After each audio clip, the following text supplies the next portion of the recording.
Bom dia, boa tarde, boa noite para quem está vendo. Eu sou o Manuel Carlos Serrano da Costa e estou fazendo essa disciplina de pós-graduação aqui na FAP. Sou formado em Relações Internacionais pela FAP, então já conheço bem da casa. E vim aqui gravar o vídeo do trabalho que foi solicitado pelo professor Marcelo. Nele eu vou falar um pouco sobre a Hungria, né, como que a Hungria se encaixa dentro de uma democracia falida, como que ela chegou a esse ponto, quais são as circunstâncias que levaram ela a este ponto, e como que ela se encaixa, né, dentro da ideia de democracia falida. Bom, então, como que o discurso populista radical, conspirador, ganha tantos adeptos hoje em dia na era da informação? Onde que com o nosso simples aparelho celular, com o nosso televisor, com o nosso computador, com apenas um clique a gente consegue descobrir um mundo infinito de informações? Como que o Orbán é hoje um exemplo de sucesso a ser seguido por diversos líderes populistas de direita radical ao redor do mundo que possuem, né, o mesmo objetivo conservador, tradicionalista e retrógrado que ele? Com habilidade e conhecimento histórico e oportuno, o Jobbik, mas principalmente o Fidesz, que é o partido do Viktor Orbán na Hungria, eles conseguiram transformar o país em uma autocracia, a dita democracia iliberal, né, iliberal contemporânea. Porém, sem aquelas quarteladas violentas e clássicas que a gente via acontecer no século XX. Né? O Orbán, como um líder eleito, ele desmantelou e corroeu as instituições democráticas húngaras de dentro para fora, de forma lenta, gradual, porém, como a gente vê hoje, mortal, né? Bom, então qual foi a estratégia usada pelo Orbán e o partido dele, o Fidesz, para alcançar tamanho sucesso e dominação interna na Hungria? Como que o discurso populista, né, conspiracionista, baseado em falácias mentirosas, conquista tantas pessoas hoje em dia na era da informação? Com apelo ao passado glorioso da nação húngara, a sua cultura e tradição, foi um fator tão apelativo e sedutor para conquistar essas pessoas, né? É isso que a gente vai buscar responder aqui dentro dessa pergunta da disciplina, né? Bom, o Journal of Democracy, em 2012, é um dos principais periódicos acadêmicos que estuda a democracia no mundo. E já em 2012 ele tratava a Hungria como um país que estava buscando uma mudança iliberal. Apesar do termo democracia liberal ser contraditório, né, por motivos óbvios, pois se entende democracia justamente como algo liberal, participativo e plural, a propaganda interna da Hungria usa como marca registrada do governo Fidesz a ideia de que a Hungria é hoje uma democracia liberal. E por conta disso, diversos periódicos acadêmicos e países do sistema internacional se referem à Hungria como tal. Bom, hoje em dia já há diversos países que justamente tratam, entendem e preferem chamar a Hungria como uma autocracia. Eles já entendem que a Hungria não é uma democracia, né? É algo inviável e errado você chamar a Hungria de uma democracia, ainda mais um país que faz parte da União Europeia, que diz que a defesa do bem-estar social, dos direitos de todas as pessoas, é algo fundamental para você fazer parte do bloco. A Hungria já desrespeita totalmente isso. Né? A pressão da União Europeia ela já existe, né, muito em cima da Hungria. Bom, como um típico governo de direita radical, nativista, populista, extremista, o Fidesz ele lançou uma nova constituição, e essa nova constituição húngara, lá em meados da década de 2010, ela veio com mudanças significativas. A primeira delas foi que a nova constituição da Hungria passou a entender a nação através de um viés totalmente étnico, excluindo as minorias e imigrantes de qualquer direito que o povo húngaro possui. Então, atributos da primeira metade do século XX, importantes para as nações fascistas e extremistas do período de antes da Segunda Guerra Mundial, são ressaltados e levados a um status de cláusula pétrea, certo? Família, honra, trabalho e diversos outros que a gente já está acostumado a ver. Deus, né, a mítica por trás da religião, deixando a laicidade do Estado para trás, ao mesmo tempo em que os poderes da Constituição, os freios e contrapesos de um sistema democrático pleno, além do próprio poder judiciário, que é muito importante, são massivamente limitados e aparelhados. Ambos né, aumentaram significativamente seu status de poder, dando aos partidos e aliados do Orbán, que estão ao seu lado no comando da política, dando a eles muitos direitos, benefícios, tirando da oposição húngara a maioria de seus direitos e armas para lutar contra o governo que está no poder, que no caso é o Orbán. A base política da dupla se encontra em tradições religiosas antigas, ou seja, o papel da família tradicional, o homem como chefe, provedor principal do lar, a mulher como cuidadora e dona do lar, responsável pelo cuidado com os filhos, com seu marido, né, e etc. Então, existe todo esse arcabouço.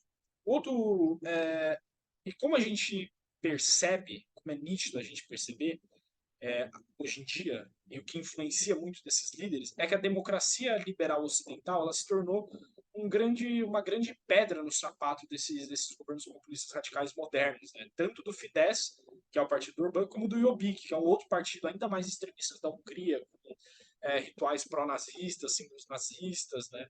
E etc. Bom, e por quê? Né? Por que, que a democracia liberal ocidental ganhou esse status de rival desses partidos extremistas, principalmente húngaros, né? Porque justamente a democracia liberal ocidental impede eles de atingir um objetivo ainda mais radical. Outro fator que conecta esses partidos, portanto, é uma ideia e visão de mundo anti ocidentalismo, né, antiliberal ocidental, né, anti-União Europeia, porém inspirado e favorável a uma ampla colaboração com a Rússia, por exemplo, pois é um país que possui uma visão de mundo tradicional, antidemocrática, muito parecida com a de Viktor Orbán, por isso que a Hungria ainda mantém uns traços uma relação muito próxima com a Rússia, né? Então, isso é extremamente relevante, né? Bom, o conspiracionismo é outra parte importante do governo húngaro hoje em dia, né?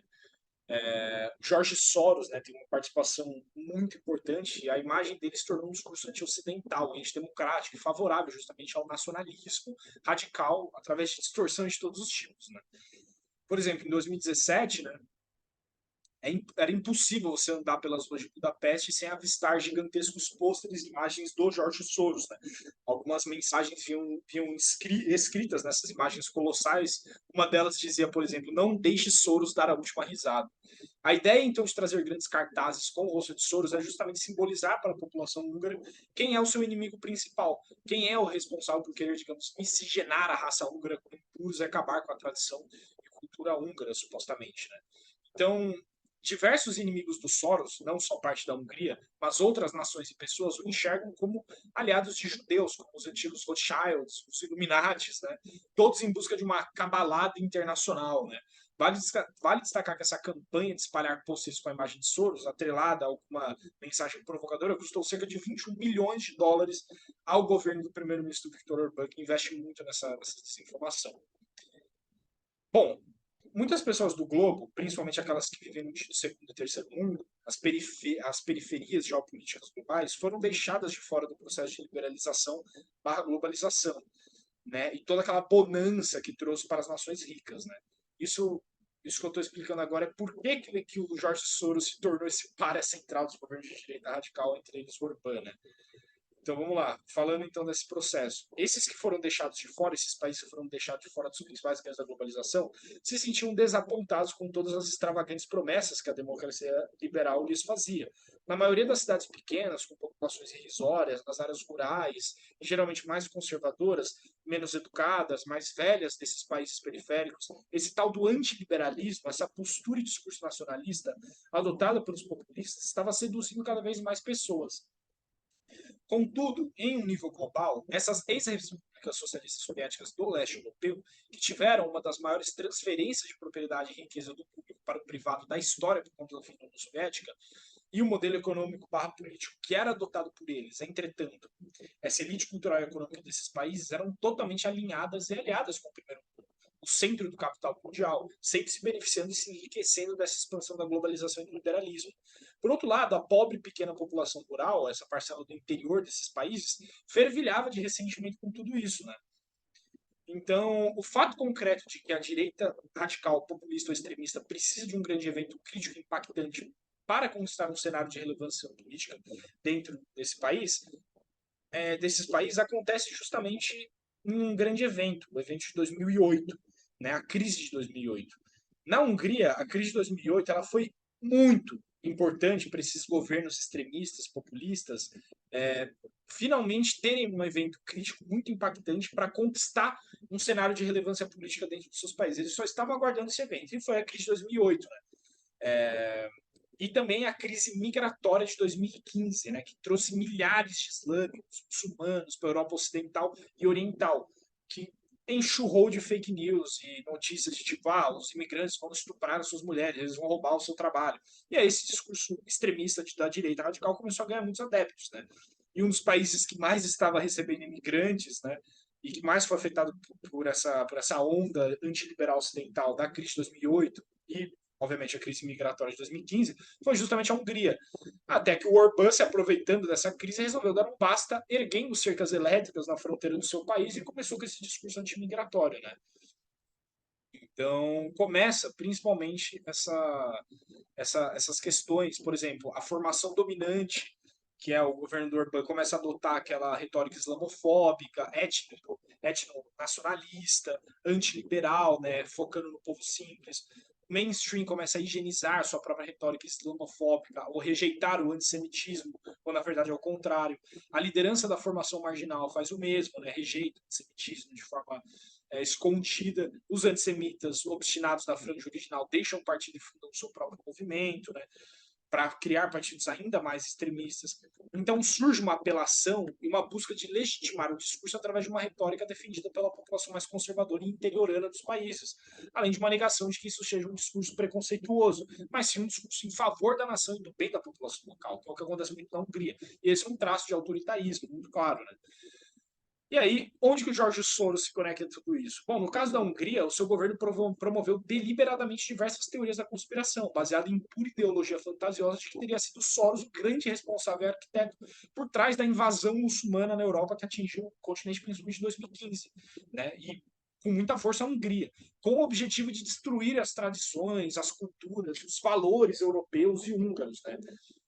A Hungria hoje é um país de cerca de 10 milhões de habitantes, sendo que uma parcela significativa, 5 milhões, né, metade, vive nos seus países vizinhos, principalmente a Romênia, né, a Eslováquia, a Ucrânia e a Sérvia. Todos países que um dia fizeram parte do antigo reino da Hungria, o mítico reino da Hungria. Né? Essas pessoas que habitam as nações vizinhas são de uma linhagem conhecida como Magyars. E Orbán diz ser o grande e verdadeiro representante dessa significativa parcela de húngaros que habitam esses outros países. Né? E aí, agora falando dessa parte de busca de apoio e legitimidade até fora do seu país, o discurso dele de representante dessas pessoas húngaras que moram fora da Hungria, né, de ressaltar o passado do reino da Hungria, né, esse discurso deu certo. Tanto é que nas eleições de 2018, as votações nesses países, né, da população húngara, nesses países, principalmente a Romênia, que tem muito húngaro lá, né, levou o Fidesz a uma imensa maioria de 2/3 no parlamento, o que possibilitou uma mudança completa da constituição do país, né, da Hungria, que eu mencionei um pouco lá em cima, né, de uma forma unilateral, contribuindo muito para os objetivos do partido de aparelhar e consolidar ainda mais a sua força e influência em todas as esferas e camadas de poder do país. Né? E esse aparelhamento é um outro traço muito presente do autoritarismo, né, do fim da democracia, da corrosão da democracia por dentro. Né? Acabar com a independência do judiciário, mudar a Constituição para beneficiar o seu próprio partido em detrimento da oposição, criar eleições muito injustas, foi tudo isso que o Fidesz fez. Né?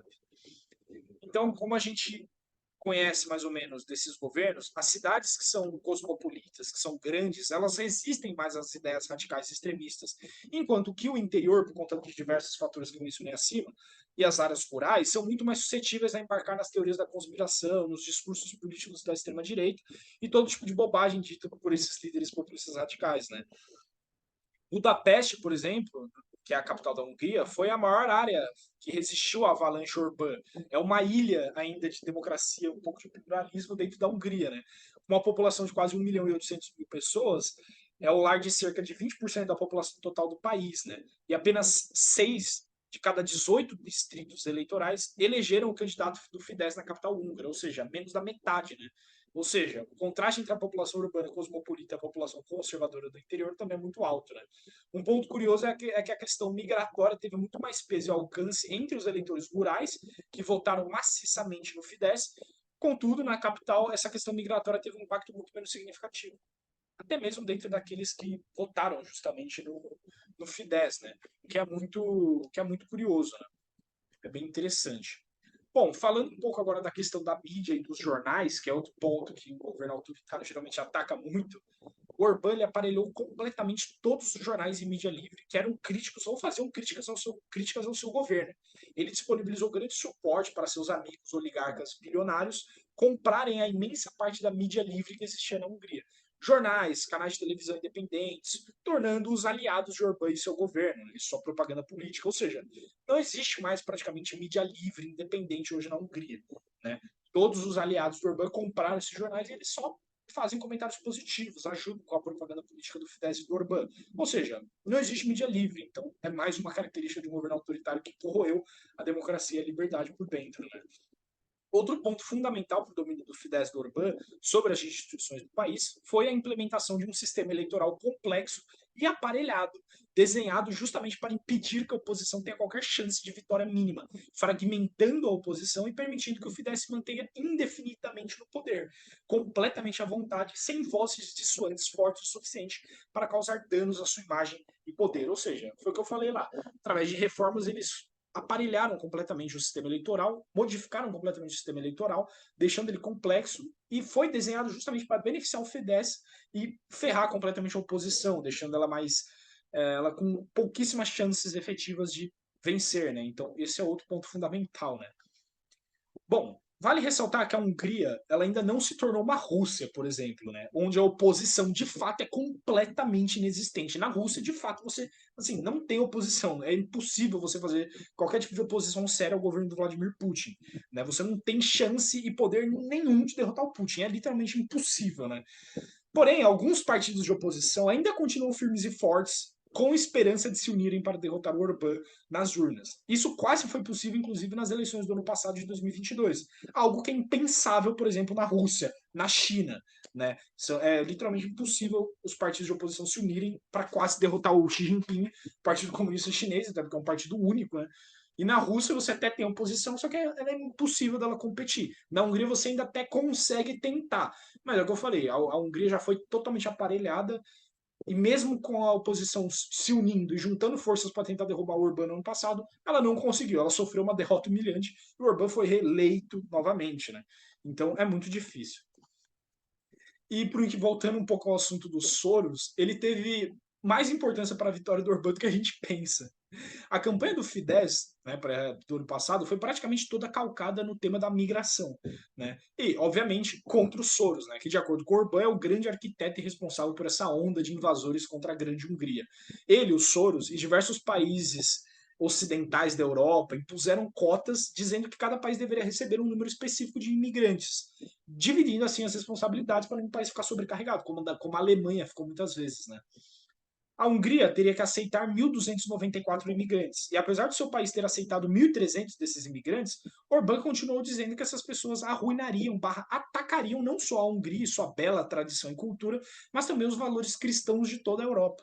Orbán e seus associados trouxeram diversas teorias e números de seus vizinhos ocidentais, onde os muçulmanos seriam supostamente vistos como grandes focos de declínio e violência, e prometeram proteger a Hungria de se tornar o mesmo, né? Então o Jorge Soros ele recebe a culpa por basicamente tudo que o governo húngaro atual se opõe, né? Inclusive o prato principal dessa salada de teorias conspiratórias e preconceituosas, que é a crise migratória, né? Então o Soros ele é culpado de tudo que acontece na Hungria, né? Dessas teorias da conspiração clássicas de que os Rothschilds, né? O governo ocidental de esquerda, eles estão por trás dessa decadência da tradição conservadora, da religião e tudo mais.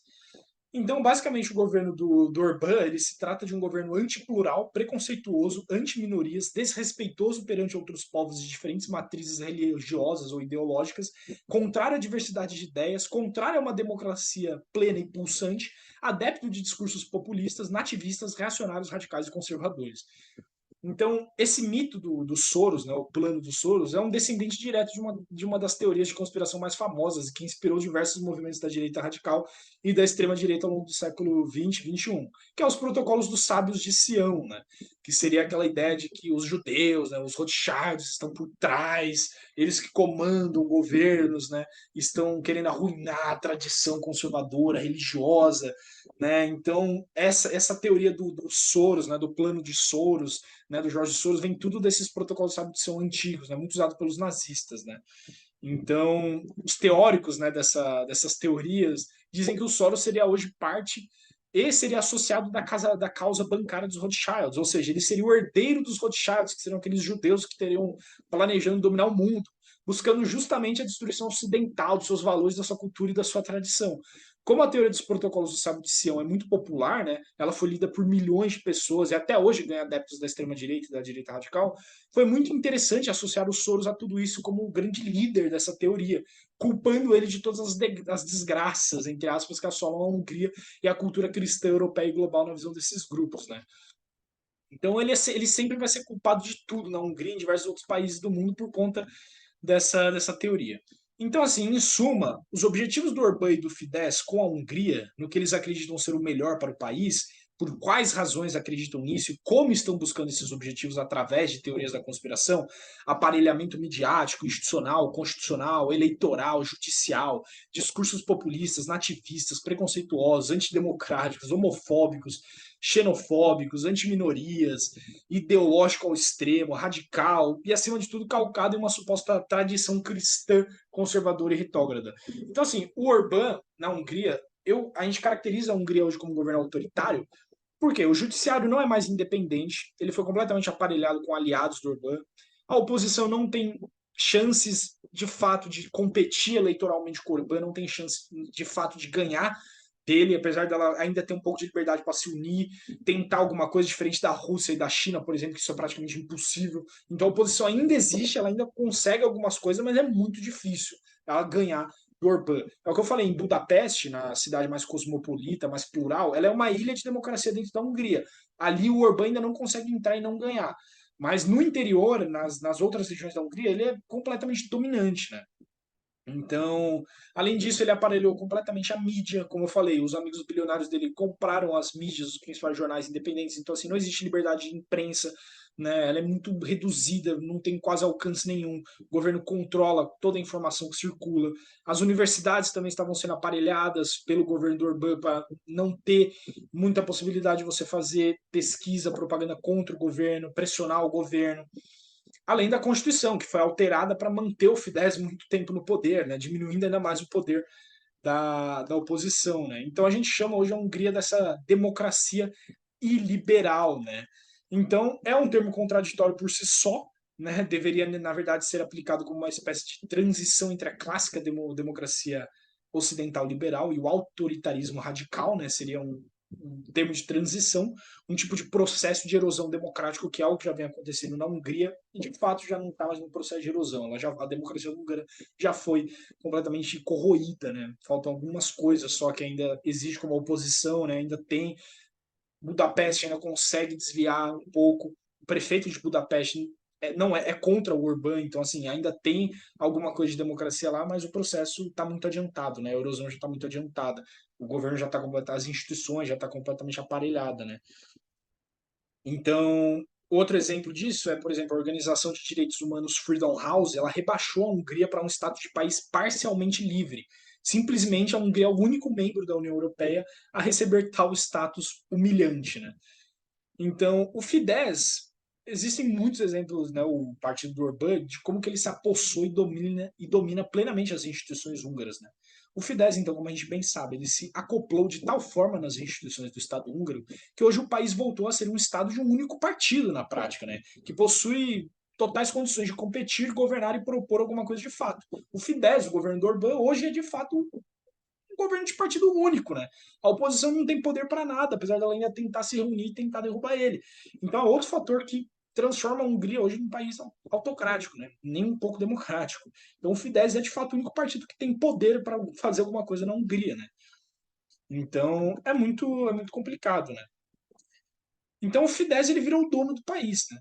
Os recursos da Hungria são usados para o bem-estar do Orbán e da sua família. Aqueles que pensam de forma diferente ou criticam, né, o seu governo são calados e perseguidos, criando um estado homogêneo, né, que serve aos interesses de um grupo corrupto e restrito ao de poderosos autoritários radicais, que é o Orbán e seus amigos bilionários próximos que compraram as mídias.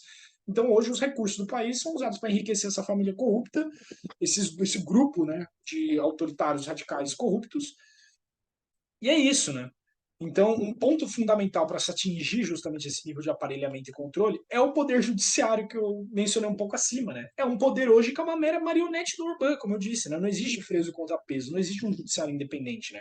O Fidesz ele foi capaz de literalmente demolir a independência e a autoridade do poder judiciário húngaro, né? Existia uma eurodeputada holandesa, a Judith Sargentini, ela produziu um extenso relatório na época para o Parlamento Europeu tratando dessa temática do judiciário húngaro, tentando justamente alertar os seus colegas europeus do tamanho do problema húngaro, né? Em 2014 também, o Fidesz alterou completamente a lei eleitoral do país, se aprofundando um pouco mais nisso, né? Então, assim, com essa alteração da lei eleitoral de 2014, o partido conseguiu atingir 66% dos assentos do parlamento, com apenas 44% dos votos totais. Ou seja, a conta não bate. Como é que você atinge 66% dos assentos de um parlamento com apenas menos da metade dos votos? Não faz sentido. Né? Em 2010, por exemplo, ele precisou de 53% dos votos totais para alcançar essa maioria parlamentar que permitiu ao partido, por exemplo, mudar a Constituição e as leis do país dessa forma. Então, ele vai alterando as leis, não existe judiciário independente, não existe oposição, ele consegue moldar as leis para se manter no poder indefinitivamente com toda a concentração. Né? Então é isso. E, como eu disse, comentando mais um pouco, outro alicerce fundamental que precisa de controle quase que total por um governante com as aspirações autoritárias que o Orbán tem é a mídia e a imprensa livre, né?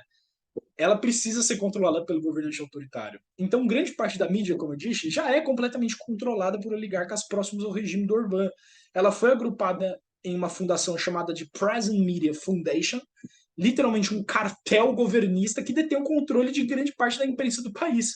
Como consequência direta disso, a WordPress Freedom Index rebaixou a Hungria para a posição de número 87 em termos de liberdade de imprensa e mídia em 2019. Hoje é ainda mais baixo esse número. E também o governo ele começou a controlar, como eu disse, os institutos de pesquisa do país, a Academia de Ciências da Hungria, dizendo o que pode ser pesquisado e o que não pode, né? O que é ciência e o que não é ciência. E aquilo que para o Estado é uma pseudociência, que na verdade às vezes nunca é, isso não deve ser divulgado em prol da nação. Então o Estado estabelece o que é ciência, o que é pseudociência, o que é pseudociência para o Estado, ou seja, críticas ao governo, não deve ser divulgado teoricamente em prol da nação húngara. Né? Então é isso, né? E o próprio Orbán já disse que joga um jogo com a União Europeia, né? Ele chama o jogo de dança do pavão, ou seja, 3 passos para frente, 1 passo para trás. O que isso quer dizer? Quando ele mostra suas penas coloridas, né, que é o pavão, né? Ou seja, ele está supostamente sendo amigável, supostamente ele está traindo a União Europeia. Não, a União Europeia não é bem assim. Eu não estou aparelhando, eu não estou querendo criticar migrantes, eu não estou querendo prender minorias, criticar minorias, não quero dar liberdade. Não é que eu não quero dar liberdade para elas, não é que eu estou falando que os migrantes vão arruinar o meu país, né? Então ele dá 3 passos para frente, lança diversas leis falando isso, 1 passo para trás quando a União Europeia pressiona, é a dança do pavão, né? Ele abre as asas dele amigavelmente, embelezando tudo, falando, não, não é bem assim, quando na verdade é, né? Então é bem isso, né?